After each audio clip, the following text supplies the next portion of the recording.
So I'm aerating the turf here. We've got some compacted areas where a lot of visitors and vehicles have driven over areas a lot.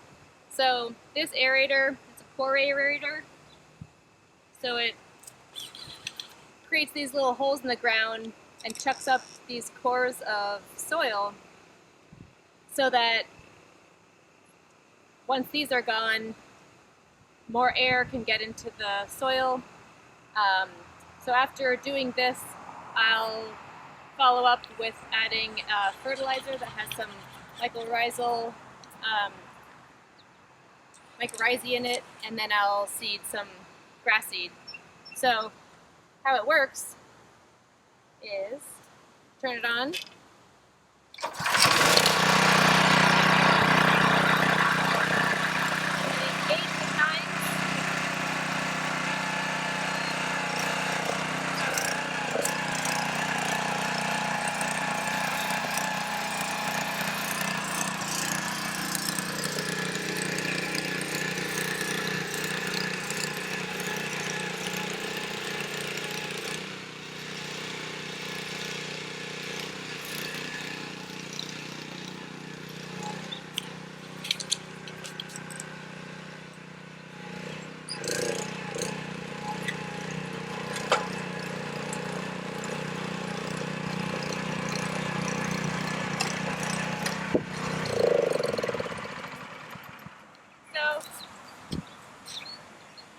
This actually was an old gravel road, so I can feel actually when I'm running this over, I can feel that gravel, which probably isn't best for the blades, and it's also only going to give me a small core, whereas if I were going through nice, squishy, uncompacted ground, I'd get a longer core, like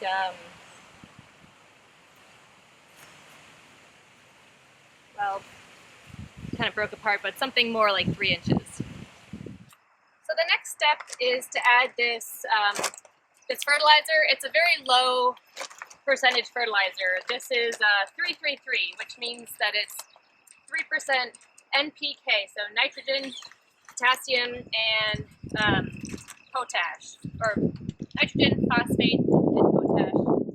So this is a good fertilizer for starting seed because it's a low number. This also has some ectomycorrhizal fungi in it, so that's going to help stimulate growth of the grass seed and also kind of help with the soil biology in the ground. So I'm going to put it in a spreader here. Got to make sure the spreader is closed before I pour it in. You don't want that going all over the place. And it's kind of stinky, and put this on.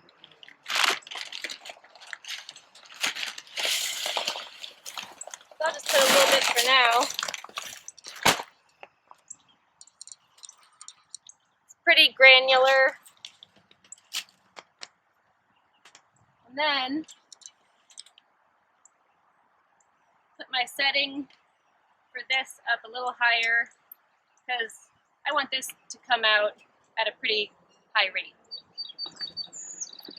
So then I'll just go over the area I just aerated so that this will drop into some of those holes in the ground, and also it can go elsewhere too, but I really want to get it in those little core holes. And then after I do this, I'll follow up with grass seeding.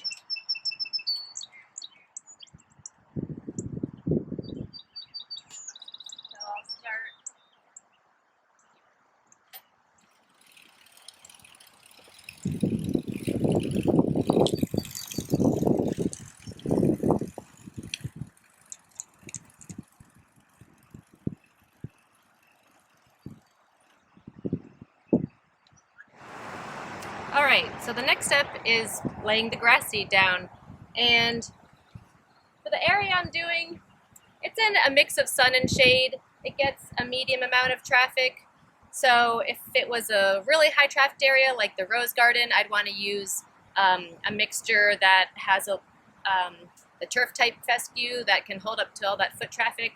But for here, I'm going to use a mix of 2 different types. so that it's a good blend of ryegrass and bluegrass, and it does have the tall fescue, so it'll hold up to sun traffic. And so I'm just going to make a mix because we don't have the mix that we wanted, so I'm going to mix these together. It's just going to be half and half.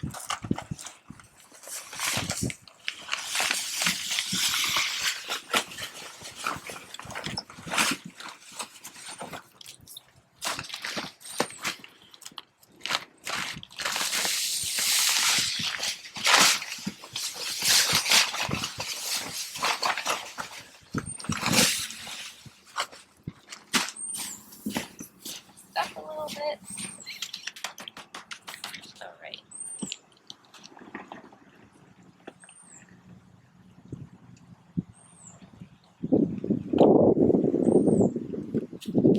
And, oh, I gotta change my setting on this because I don't want as much grass seed coming out as I had fertilizer, because the grass seed is a smaller particle than the fertilizer, so I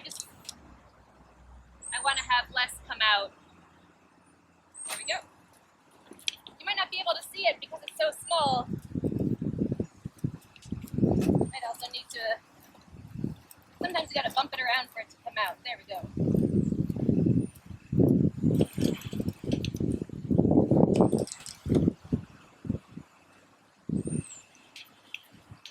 So that's pretty much how we revitalize the lawn areas at the Morris Arboretum. It's aeration to get that air back in the soil, decompact some of those areas that we've walked on too much, fertilize, if you have a fertilizer that has some mycorrhizae, that's even better, and then grass seed, and choosing a type for your needs. So if you have shade, don't put a sun mix in.